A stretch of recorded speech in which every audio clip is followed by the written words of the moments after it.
Welcome to UBI Unplugged, breaking down the future of income. All right, let's see if we can actually break something down today. I remain skeptical. Skepticism is good. We need to be critical, especially when we're talking about something as potentially transformative as universal basic income. Exactly. So today we're looking at UBI in the context of, well, everything really. The post-pandemic world, the future of education, and even the potential for innovative learning environments. Plus, how a guaranteed income might shift access to resources. Big picture stuff. Right? Big picture, big price tag, big maybe fail. I mean, the devil's always in the details, right? We can dream up all these utopian visions, but And that's a fair point. It's not just about the utopian vision, it's about the practicalities of implementation. Thinking about things like funding models, potential for inflation, and unintended consequences. Like, does it disincentivize work? How do we make sure it actually reaches the people who need it most? Those are vital questions. But I think we also need to consider the potential long-term societal benefits. We're not just talking about giving people money. We're talking about potentially restructuring how we value labor, how we approach education, and how we foster innovation. Imagine a world where people aren't forced to take just any job to survive, but can pursue education, entrepreneurship, or creative endeavors. easier said than done. I mean, people are still going to want to work, aren't they? Or will everyone just sit around playing video games all day? Because that's what I picture. That's the big fear, right? The disincentive to work.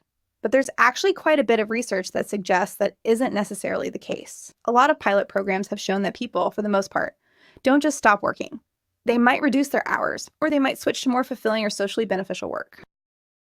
Exactly. The key is that UBI provides a foundation.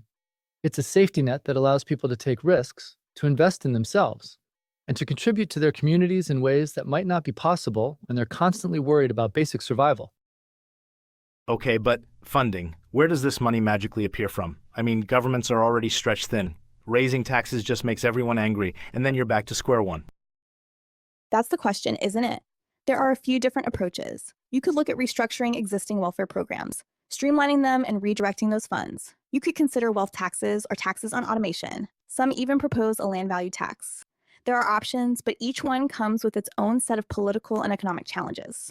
It's definitely not a simple print more money solution, because inflation. We all remember that.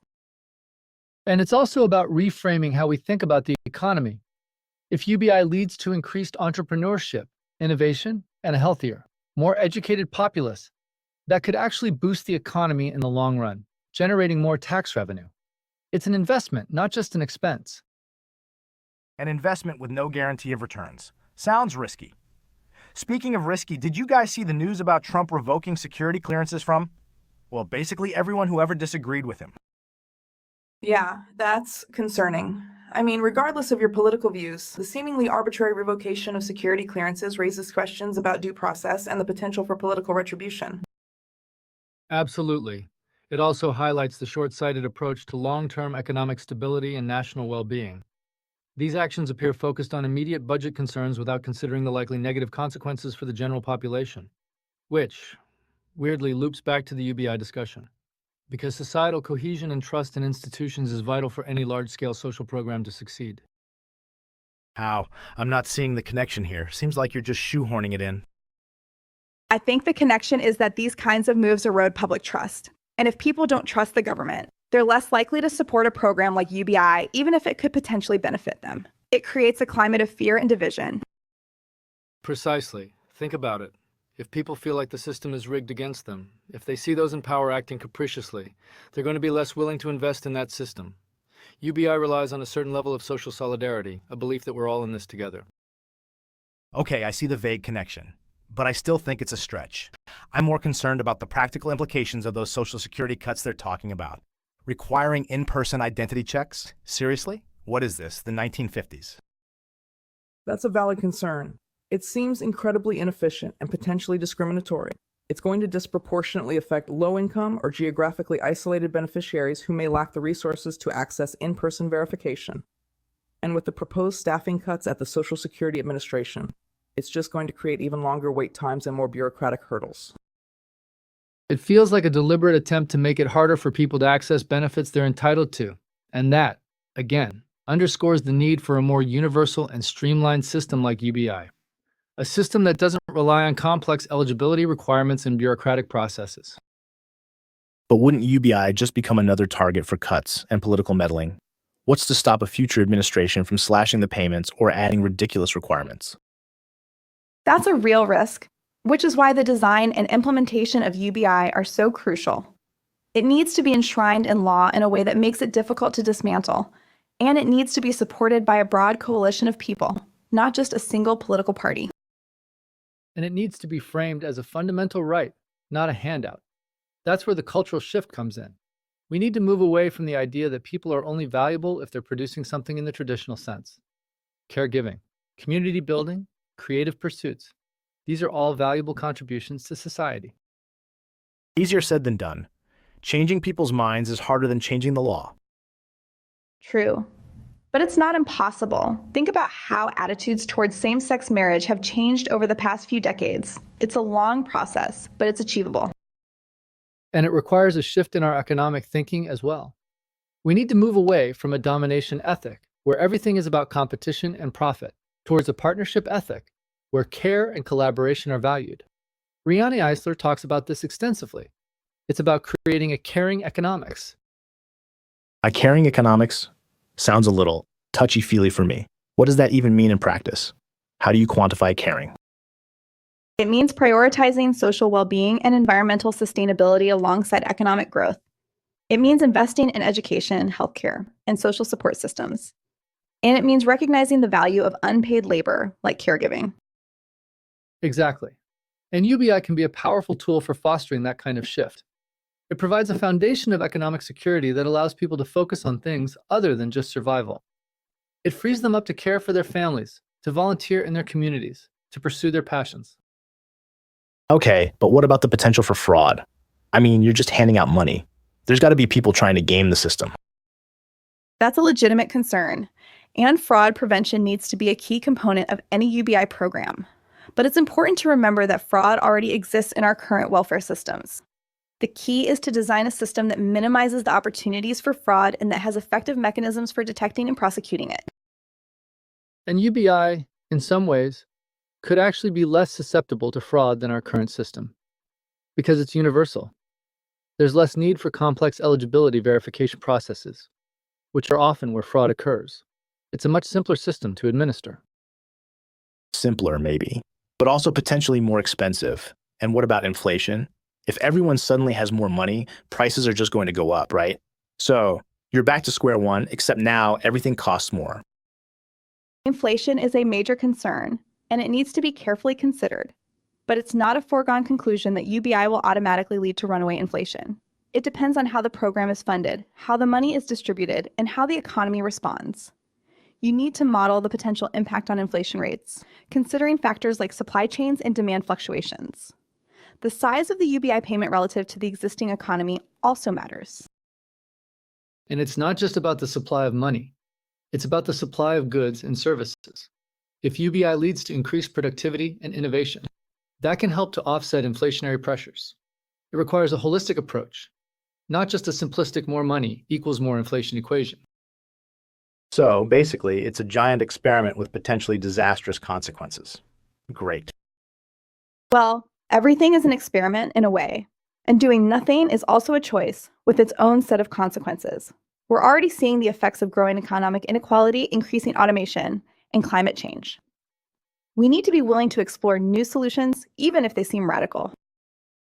And it's not like we're starting from scratch. There are already UBI pilot programs and experiments happening around the world. We can learn from their successes and failures. Yeah, but those are small-scale programs. They don't necessarily translate to a national or global level. That's true, but they provide valuable data and insights. They help us to refine our models and to identify potential problems before they become major crises. The key is to approach UBI as a process of continuous learning and adaptation. And to be realistic about the challenges, UBI is not a magic bullet. It's not going to solve all of our problems overnight, but it has the potential to create a more just, equitable, and sustainable society. And that's worth exploring. I still have my doubts, but I'm willing to keep an open mind, as long as someone else is paying for it, maybe. Well, we're all paying for it ultimately. That's the point. It's a collective investment in our future. Exactly. And it's an investment in the future of education as well. Imagine the possibilities if children from low-income families had access to the same educational resources as their wealthier peers. Imagine the creativity and innovation that could be unleashed. That brings us to the other core part of the puzzle here, educational playgrounds. Educational playgrounds sounds fluffy. It's the idea of creating learning environments that are more engaging, more interactive, and more personalized. Think of it as moving away from the traditional lecture-based model towards a more hands-on, experiential approach. Right. Places where children can explore their interests, develop their skills, and learn at their own pace. And UBI can play a crucial role in making these kinds of environments accessible to everyone, regardless of their socioeconomic background. No more being stuck in underfunded, outdated classrooms. So, you're talking about fancy schools for everyone? That sounds even more expensive than just giving everyone money. It's not necessarily about fancy schools. It's about creating learning opportunities that are available both inside and outside the classroom. Think of community centers, libraries, museums, maker spaces, and online learning platforms. It's about democratizing access to knowledge and resources. And UBI can help to level the playing field by providing families with the resources they need to access these opportunities. Things like transportation, internet access, and childcare, all of which are often barriers to low-income families.